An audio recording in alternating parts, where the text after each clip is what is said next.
Tundub, et Donald Trump otsustas väga kiiresti juhtida maailma avalikkuse tähelepanu kõrvale läbikukkumisest Iraanis ning USA näib alustavat ettevalmistusi sõjaliseks operatsiooniks Kuuba vastu.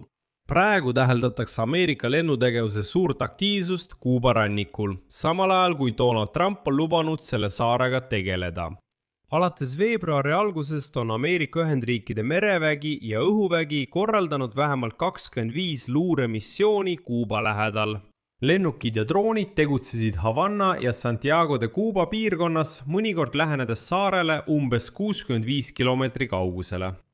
Ja see on väga oluline, sest täpselt samasugust aktiivsust täheldati enne Ameerika Ühendriikide operatsioone Venezuela ja Iraani vastu. Ja see on kõnekas hetk, mis viitab just sõjalise operatsiooni ettevalmistamisele. Minu nimi on Aleksei Petši, arutame seda teemat koos. Aga enne kui alustame, palun tellige see YouTube'i kanal, pange sellele videole like ja jätke oma kommentaar selle video alla. See aitab väga palju kaasa sisu levikule YouTube'is ja ma olen teile selle eest tänulik. Lisaks sellele tellige minu Telegrami kanal Petši News, mille link on selle video kirjelduses. Seal avaldame operatiivseid uudiseid kohe, kui need laekuvad.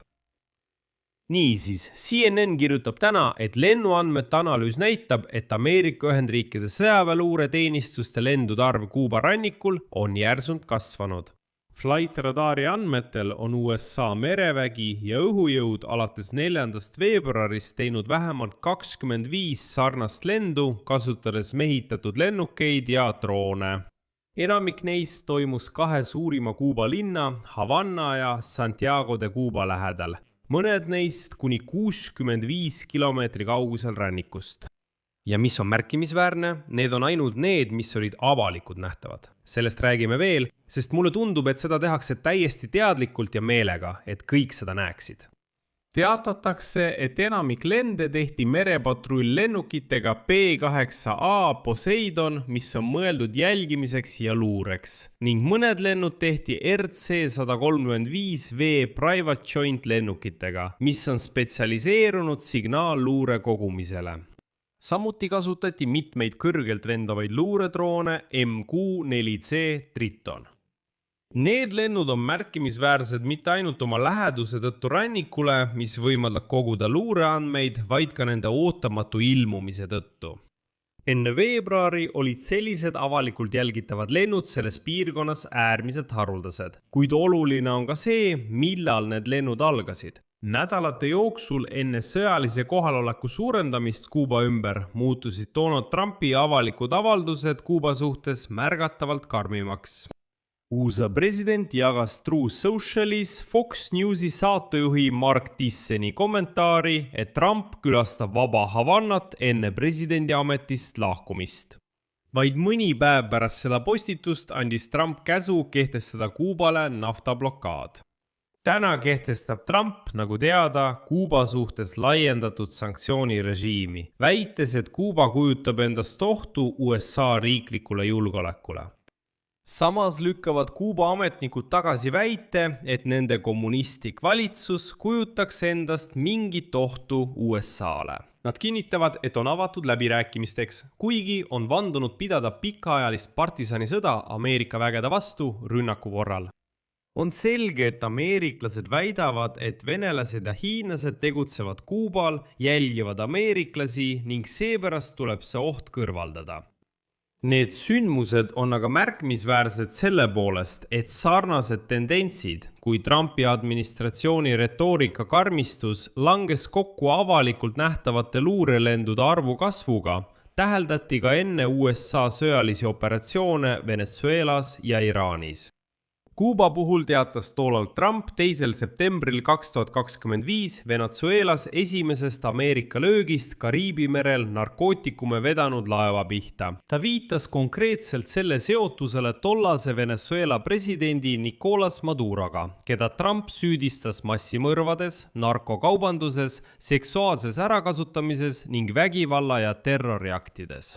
Ja vaid nädal pärast seda Trumpi avaldust algasid avalikud demonstratiivsed luurelennud Venezuela rannikul ja need jätkusid kuni päevadeni, mis eelnesid Maduro kinnivõtmisele Ameerika eriüksusaste poolt tema residentsis Caracases.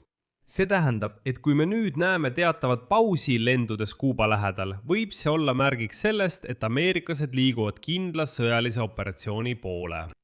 Sarnast tendentsi täheldati Iraanis, kus lennukite grupp oli palju suurem. Sarnased droonid luureandmete kogumiseks jälgisid avalikult Iraani lõunarannikut enne USA ja Iisraeli ühiseid lööke.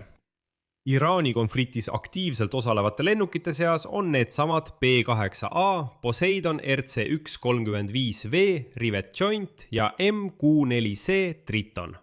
Ja just needsamad lennukid, täpselt needsamad lennukid ja droonid jälgivad praegu Kuubat. Teisest küljest, et sellele infole võimalikult objektiivselt läheneda, tasub meeles pidada, et alates 2025 aasta alguses tegutsevad 10 samasugused Ameerika luurelennukid aktiivselt Ukraina lähedal, jälgides lahinguvälja, samuti Korea poolsaare geopoliitiliste pingekollete ja Venemaa läänepiiri lähedal. Andmed näitavad, et lennud nendes ja teistes piirkondades toimuvad pidevalt. Kuid see ei tähenda, et need lennud oleksid viinud mõne avatud Ameerika sõjalise operatsioonini. Siiski on täheldatud lendude arvu suurenemine, Kuuba rannikul siiski uus nähtus ja erineb nendest kohtadest, kus need lennukid on ajalooliselt baseerunud. Kuid siin on oluline arvestada, et kõik kirjeldatud lennud Kuuba lähedal, mida me täna meenutasime, jälgiti avalikult kättesaadavate lennujälgimispaneelide abil, avaalikate põhjal. See tähendab, et see on maksimaalselt avalik. Mõnel juhul levisid need lennuandmed laialdaselt sotsiaalmeedias, kuigi suure soovi korral võivad need lennukid oma kohaloleku hõlpsasti varjata, lülitades välja oma transponderid. See tähendab, et nad võivad hõlpsasti jälgida ja luurata, nii et keegi neid ei näe, kuid nad teevad seda võimalikult nähtavalt. Seega tekib küsimus, miks Donald Trump tahtlikult näitab, et ta jälgib Kuubat? Võib-olla on see hirmutamine, aga võib-olla hoiatus. Siia panen 3 punkti, teie arvamus ja järeldused kirjutage selle saate kommentaaridesse, tellige kanal, vajutage kellukesele ja ärge unustage panna like. Kui soovite selle YouTube'i kanali tööd toetada, saate seda teha mis tahes annetusega selle video all olevate linkide ja rekvisiitide kaudu või kasutades QR-koodi. See on teie ekraanidel, olen tänulik iga toetuse eest. Sellega on kõik, hoidke end ja kõike head.